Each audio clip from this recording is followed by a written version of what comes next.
ನೀವು Vietnam plan ಮಾಡ್ತಿದ್ರೆ ದಾನಂಗ್ ಸಿಟಿಯಲ್ಲಿ ಬ್ಯೂಟಿಫುಲ್ ವ್ಯೂ ಅಫೋರ್ಡಬಲ್ ಪ್ಲೇಸ್ ಯಾವ್ದಂತ ನಾ ಹೇಳ್ತೆ ವಿಡಿಯೋನ ಎಂಡ್ ತನಕ ಕಾಣಿ. ಇದ್ರ ಪ್ರೀವಿಯಸ್ ಡೇ ನಾವು ಹನಾಯಿಂದ ದನಾಂಗ್ ಟ್ರಾವೆಲ್ ಮಾಡ್ತು.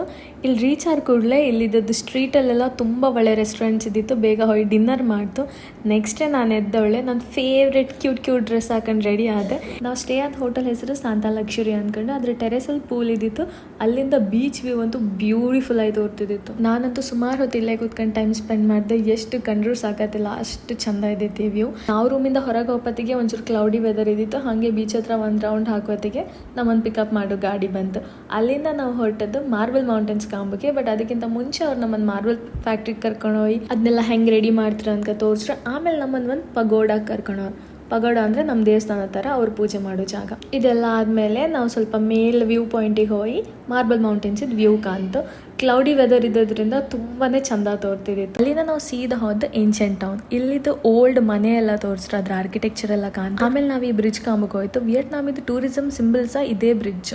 ಅದಾದಮೇಲೆ ಈ ಲ್ಯಾಂಟನ್ ಬೋಟಿಗೆ ಹೋಯ್ತು.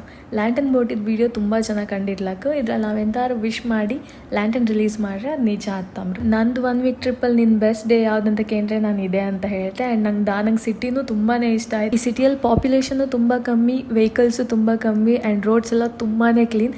ನೀವು ವಿಯೆಟ್ನಾಂ ಟ್ರಿಪ್ ಬಂದರೆ ಈ ಪ್ಲೇಸ್ನ ಮಿಸ್ ಮಾಡಲೇಬೇಡಿ. ಇಷ್ಟ ಇವತ್ತಿನ ವಿಡಿಯೋ. ಟಾಟಾ.